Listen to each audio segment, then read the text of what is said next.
السلام عليكم، ازيكم يا امارات؟ عاملين ايه؟ يا رب تكونوا بخير. سامعين القرمشه بقى؟ شايفين الجمال؟ شايفين الحلاوه بتاعه الفشار المقرمش اللي انا بعمله؟ تعالوا هقول لكم على تركايه حلوه قوي عشان خاطر تعملوه ويكون مقرمش معاكم كده. تعالوا بقى نشوف هنعمل ايه.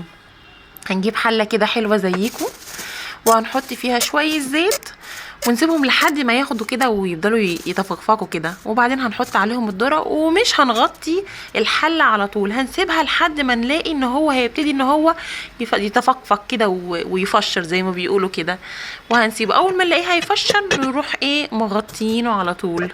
سامعين صوت الفقفقه؟ سامعين صوت التفشير؟ بام بام بام بام بام.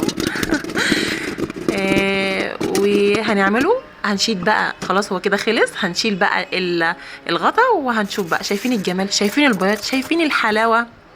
هنيجي بقى نحط التوابل عليه. هحط نص معلقه بابريكا، ونص معلقه كزبره، ونص معلقه ملح. انا بحب الكزبره جدا يا جماعه، جربوه وان شاء الله باذن الله هيعجبكم.